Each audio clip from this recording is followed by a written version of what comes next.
market update. This is so Keith can hear me and also I can ask questions, but obviously I still sound the same to you. So Keith, this is one of our portfolio managers at Gradient Investments, and you can take it away, sir. Thanks, Laurel. Thanks for the nice introduction here. And we've done a few of these in the past, so I'm going to change it up a little bit. We're going to talk about kind of where the market is, where things are going, kind of what are key hot topics we want to discuss today. And certainly that's impacting the overall markets. But generally, it's been a very good year. And how we always like to start out these presentations to kind of talk about, setting the table of kind of what recently happened and kind of where we're at. And then we'll get into where we think the markets are going. But this chart here, we always show at the beginning, and we always look at the last couple of years and kind of where we are year to date. On this, you notice a lot of green. Green is good. There's no red. If we had any down markets, they'd be red in these boxes. So you look on the far right here in 2023, the S&P 500. When people are talking the stock market, I think you've heard me say this before, they're referring to the S&P 500. So the S&P 500, which is the largest 500 kind of companies in the U.S., are in the S&P 500. You can see in 2023 a very strong year of up 26%, followed by another 25% in 2024. And then, our expectations going into 2025 is that we'd have that normalized year, kind of bring an umbrella. We'd see some choppiness, which we certainly have. But the markets at the end of the quarter are almost up 15%. Now, at the beginning of October, we've actually surpassed 15% at one point in time. So, again, it's been a phenomenal 2 3/4 year run. In the 1 year, and actually in the 1 quarter, we like to touch on as well, as since we just finished it, the markets are up 8.1%. And you hear a lot of commentators talking in the beginning of September that September is seasonally the weakest month of the year, and it is, and it's the only month when you go back since the 1930s in the S&P 500. That's the only month that on average has been down. It was slightly down, but September this year was actually up 3.65%. So a big September and a big quarter contribute to a nice year as well. The other thing I'd like to point out, it's broad based. It's not just the U.S. stock market, it's international markets. If you look at 2025 year to date, it's up 26%. So it's outpacing the S&P 500 by about 11%. That's a big year. Now it's lagged for the last 10 plus years, but it's finally finding its day in the sun, which is a good thing to see. Bond market, 2025, year to date, 3/4 of the way through, we're up 6%. That's a very good number. Anytime you can earn between that, 4 and 6 and 7% on the bond market, that's a good year, and that's kind of what we're having right now. Now, the standout here, which I'm getting a lot of questions on, is the gold market's been an absolute tear this year. This chart here shows it up 46%, but if you actually look year to date, it's actually up over 50%. It's setting record highs. It's over $4,000 an ounce. And we'll get some questions of, a little later on of why is gold moving? Is it a good time to be buying? Is it a little stretch? We'll see. And then Bitcoin, another different asset class. You can see the performance there. You get 155, 120. Bitcoin is performing very well again. So the reason we like to talk about this chart is, again, doesn't if you're in the U.S. markets, international markets, bonds, gold, Bitcoin, all these different asset classes are positive. Nice, healthy backdrop for investors should make performance look a lot better on everybody's performance cards. Now let's talk about some of the hot topics going on right now. Obviously, I've been in some meetings this afternoon, and maybe it's changed. I don't think it has, but the government's officially in a shutdown. So we'll talk about exactly what that means. Does that mean everybody's shut down on the government? No, it's just a partial shutdown, but we'll get into that. So it's certainly a hot topic. As an investor, a portfolio manager managing portfolio stocks and ETFs, this is something we had a key eye on. We'll talk about some metrics that are around what a shutdown typically is, how long they last, the performance of it. Another thing is the labor market. We've seen for the last several months is actually the labor market starting to cool. Unemployment starting to rise a little bit. We're at about 4.3%. That's still very healthy. The 25-year median for the last 25 years is at 5.1%. So again, we're at 4.3. The 50-year low is at 3.4. We're not too far off the 50-year low. We are increasing a little bit. You're starting to see some softness, which if you see me on these videos before, I've talked about the fact that the U.S. consumer, they're the best. Like if they're working, they have money in their pocket, they love to spend, they'll spend anybody, which drives the overall economy, which is a good backdrop for stock market. So again, unemployment's on the rise a little bit, but still okay. The next thing investors are concerned about is what the Fed's going to do. The Fed's got a dual mandate. That means they want stable pricing, which is measured by inflation, which their target is 2%. If you remember going back to 2022, inflation was in the news. It's still in the news, but certainly not as bad as it was in 2022. Inflation peaked at 9.1%, currently around 3%. So we've come down quite a bit, but their target is 2%. So that means it's a little bit sticky.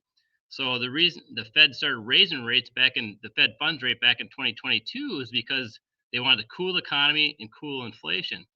And so now they got a dual mandate of watching inflation, which is starting to be sticky, ticking up a little bit, but they also want to keep full employment. Now unemployment's going the other direction. So you kind of have offsetting cross currents. So it's not an easy decision for the Fed. What they're going to be doing is if they cut policies, generally speaking, that could uptick inflation, but that would help the labor side of things.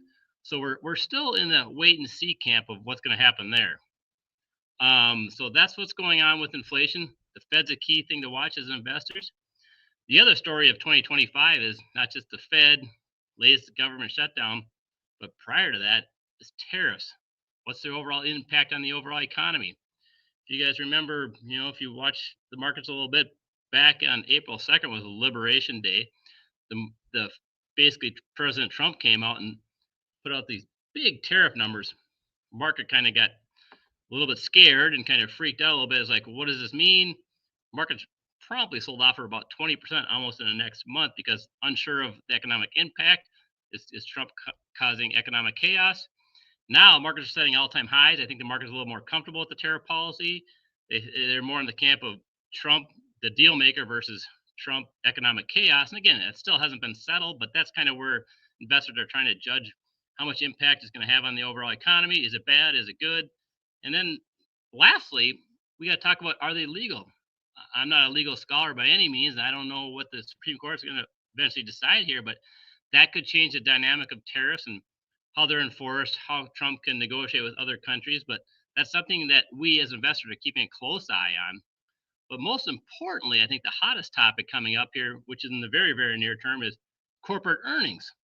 So for the next few weeks, 2 to 4 weeks, we'll start hearing earnings reports out of these companies in the S&P 500. So all these 500 companies are going to report and say earnings are good, better, maybe a little worse, and they'll give us some color on what's going on in the economy.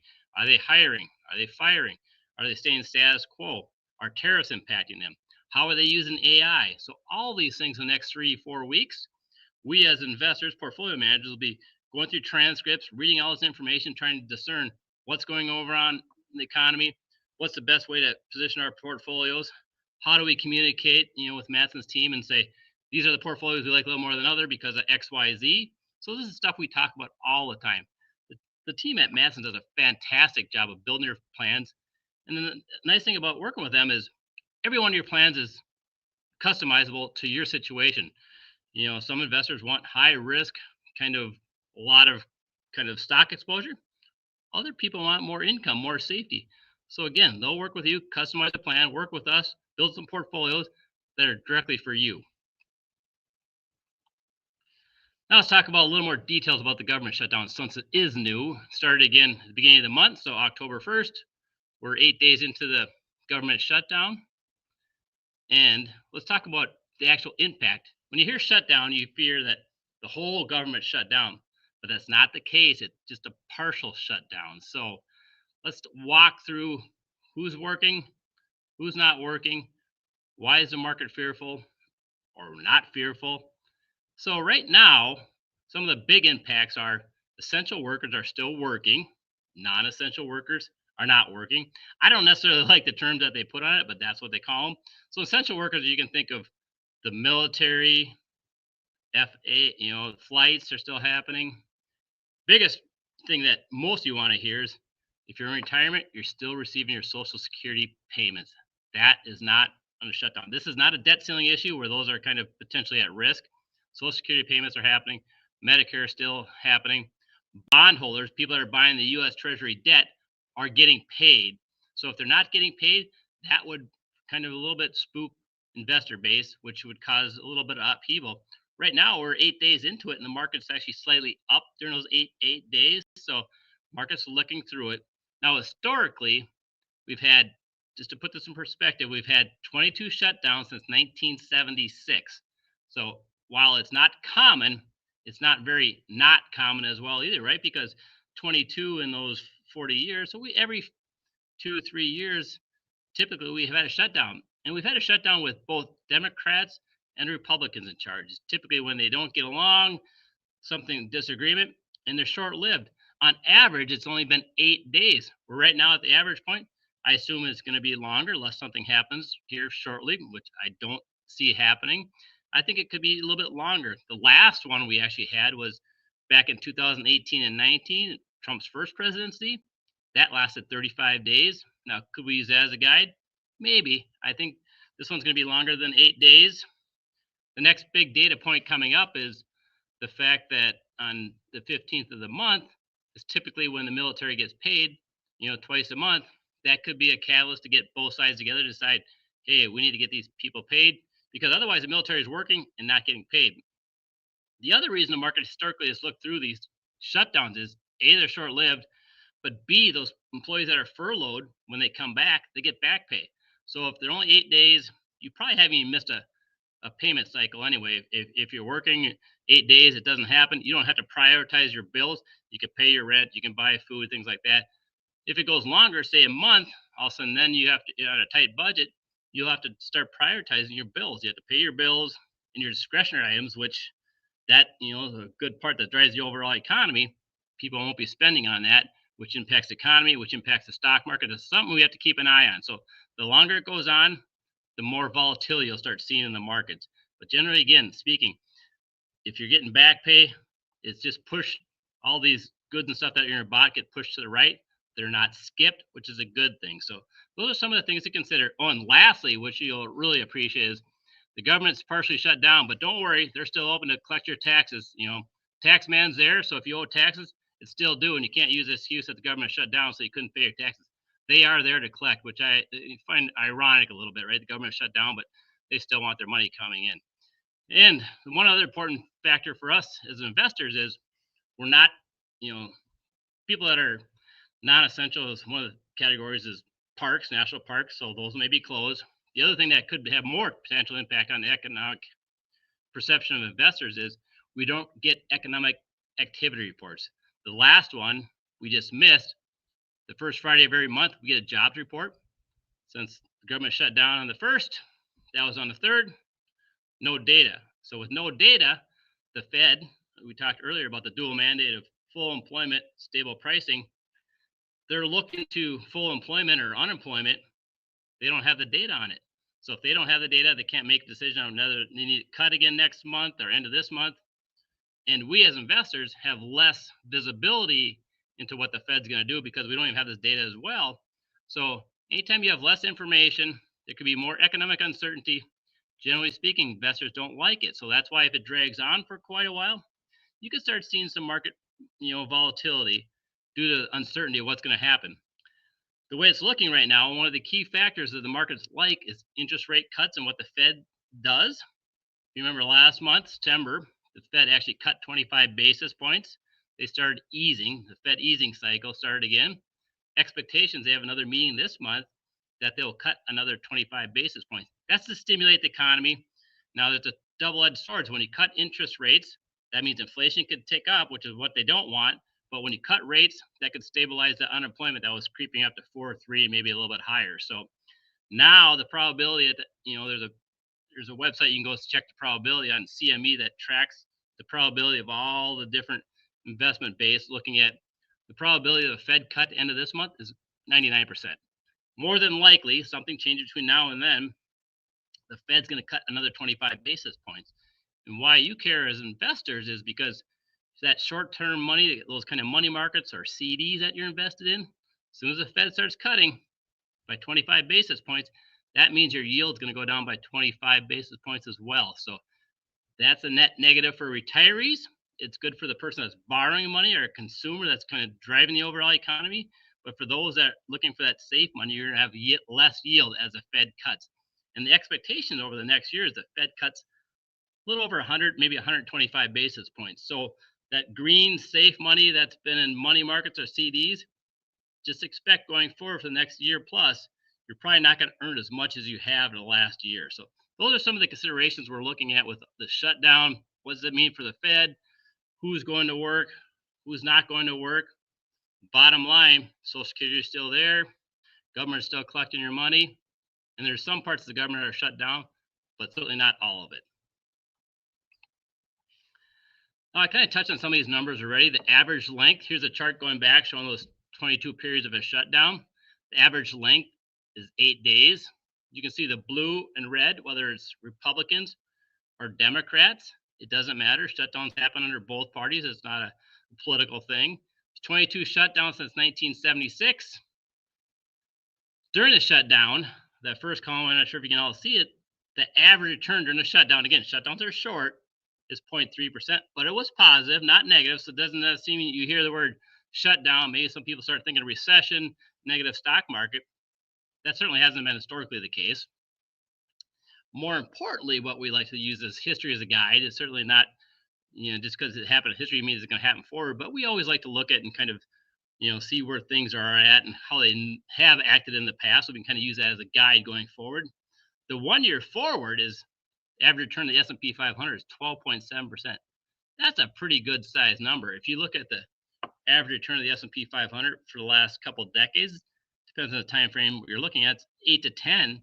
So even after a shutdown, when we come out of it, we have above historical returns, which is a pretty impressive thing. So again, just remember, typically they're short, they don't last long, they haven't had much economic impact because of the fact that furloughed employees are getting back pay. Now, the one question we have been getting is, well, you're hearing the government threaten not just furlough, but lay employees off.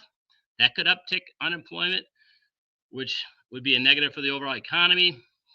Could be a slight headwind for the overall economic activity. But just to put it in perspective, there's about 2 million federal employees out there. The working base of the US is about 163 million. So that's less than 2% of the employees are in this kind of potential furloughed, laid off situation. So it's a small percentage. So just keep that in the back of your mind as well. Now, the second big story, or the big story of 2025, has been tariffs. And obviously, I mentioned in the opening here, April 2nd was called, Trump declared it Liberation Day, when I think I've said this before to a lot of people. Only thing that I think it liberated people from that day on April 2nd for the next month was their wallets, because markets were down about 20% because of economic uncertainty. So basically, this chart here shows the effective tariff rate, that what we were charging companies, foreign countries that are importing their goods, what we charge them. If you look at this chart for the last 100 years, it's been down and to the right. Basically, for the last 100 years, with globalization, free trade, we had the Smoot-Hawley tariff. That was back when we didn't have income taxes, which we do now. All those replaced all these tariffs that we used to drive revenue for the overall government. They were at 1.5% in Trump's first term. Remember back then, we talked about tariffs. He introduced tariffs on China, roughly about 10%. That effective tariff rate jumped from 1.5% to about 2.5%. The next administration, Biden's administration, not to talk political, both parties actually kept those tariffs in place. So if you hear tariffs, it's a tax. But the next administration, they actually added some as well. So tariffs has been a little bit of a negotiating tool, kind of trying to get some different policy changes on by using tariffs. But what surprised the market so much on April 2nd was the amount of aggressive tariffs that Trump was going to put on other nations. It jumped. You saw stuff as high as 25. And at one point in time, China was up to 140%, which 140%, that's a full embargo of goods from China. We import about 13% of our goods from China. So that would necessarily be a problem for those companies that are importing it. So right now, and then he starts negotiating back down. Right now, the effective tariff rate is supposed to be between 15 and 20%. That's a pretty big number when we were just at 2.5%. You can see this chart, just that big jump up here in a matter of days and now we're months forward. I thought personally that this number would go closer to 10. It doesn't seem to be the case. I think it's going to be between 15 and 20%. That's a big number. And you remember, tariffs are taxes. Now the question we have to answer is who the tariff's taxing.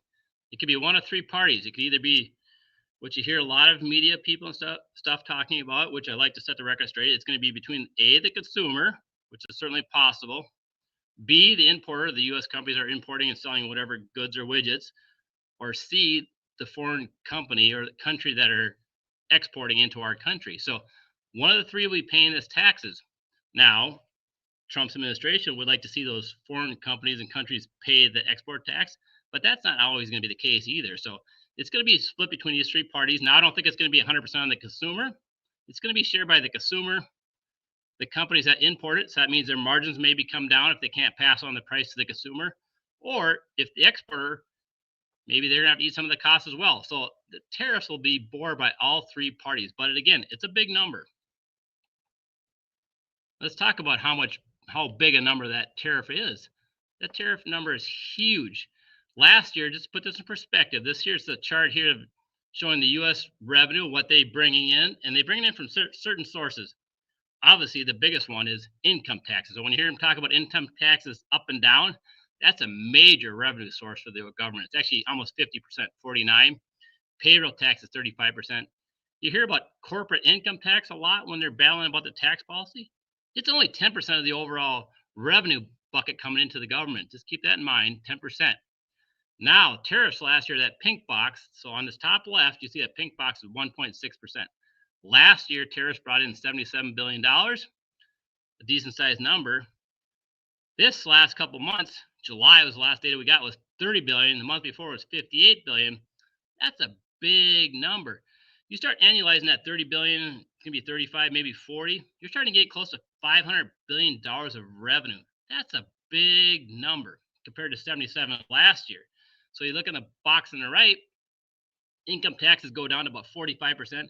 But the big jump up here is custom duties, which is tariffs. That now jumps to 10% of the government revenue, what they're collecting. So the question I ask you is, do you really think a new revenue source from the government is going to go away anytime soon, no matter what party is in charge? Probably not.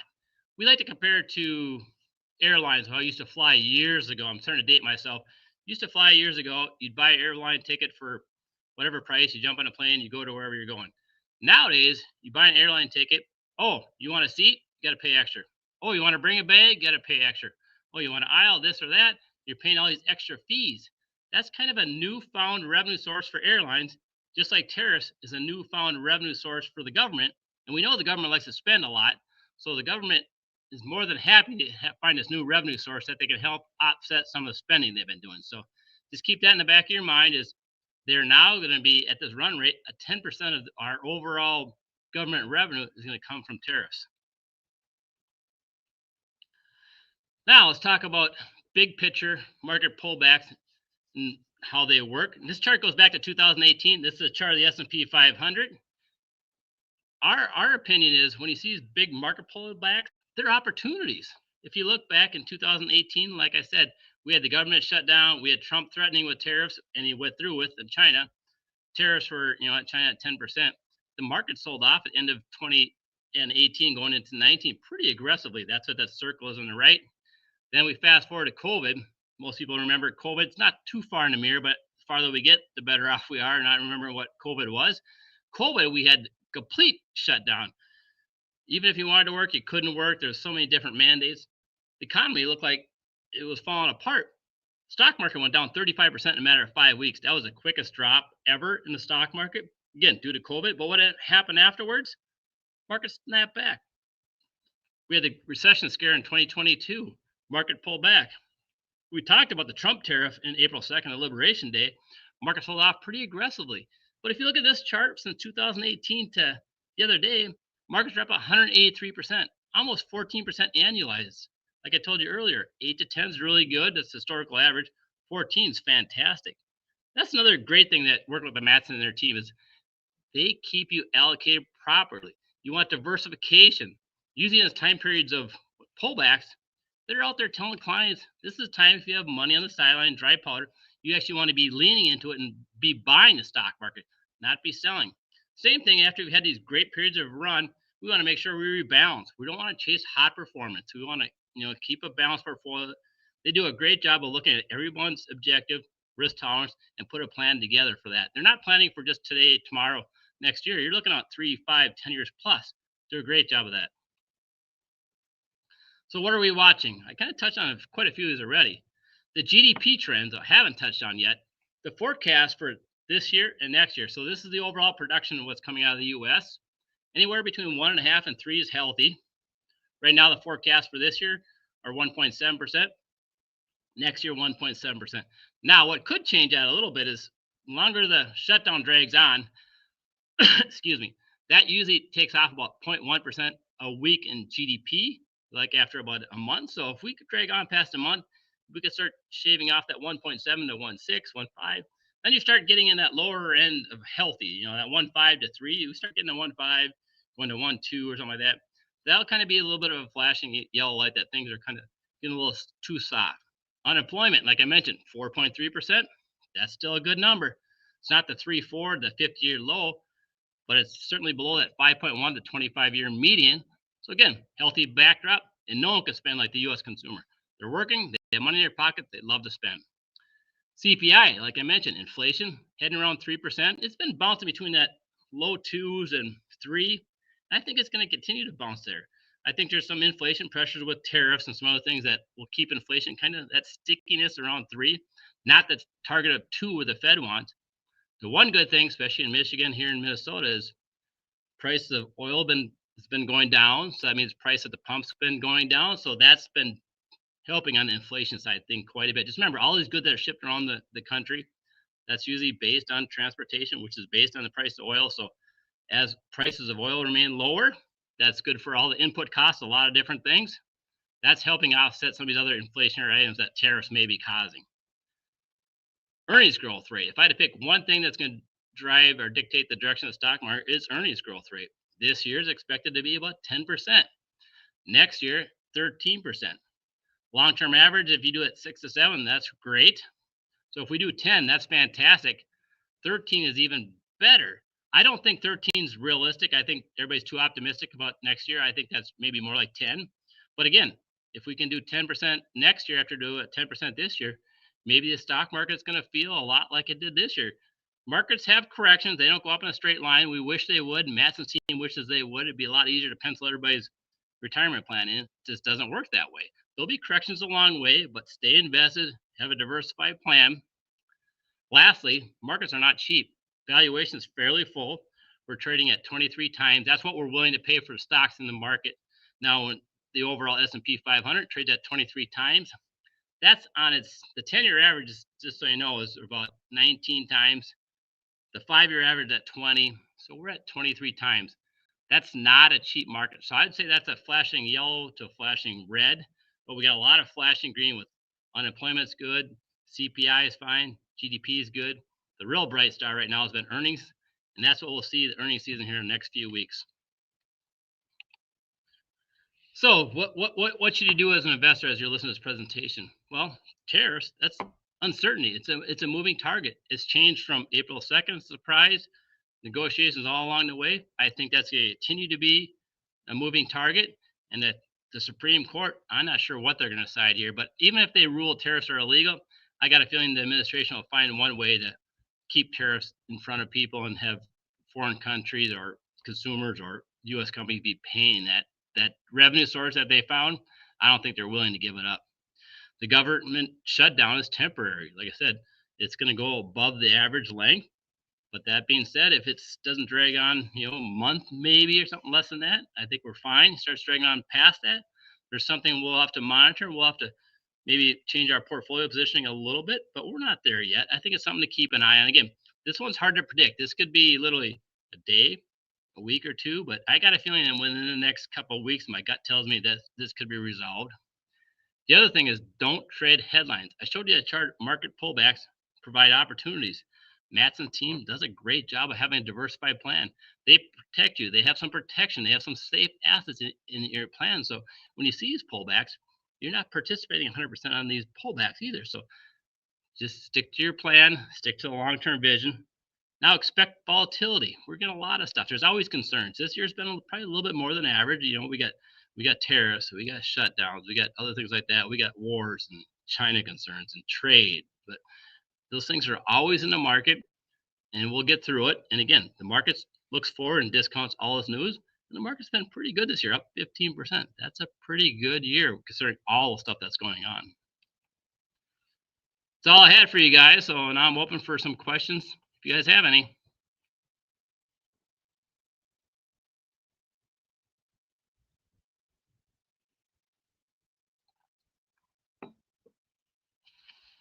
have. Does anybody else in the audience have anything? Okay, awesome. So the one question, Keith, relates back to gold. So Sure. at the current price, is gold still a good buy, or did I miss the boat? Oh, that's a great question. Funny because we did a podcast earlier today, and I'm not the biggest gold guy here, but we ended up talking the full podcast, a half hour on gold, kind of our individual thoughts and kind of where it is, and have we missed a boat? To your direct, it's a hot topic right now when gold's setting all-time highs at over 4,000 ounce, up 50%. Obviously, people are going to be talking about it. Have I missed a boat? Should I have an investment? I think gold's a decent. There's still enough tailwinds, whether it's government uncertainty, the U.S. dollar weakening, tariffs. You got AI concerns. You got foreign governments buying gold as a potential backstop in case the dollar weakens more. I still think the dollar is by far the reserve currency, is not an issue. But I mean, it could weaken a little bit that people are kind of hedging themselves, these foreign governments, so they're buying gold. So there's a lot of demand factors that are in play for gold. But just be careful. I think gold okay to buy here.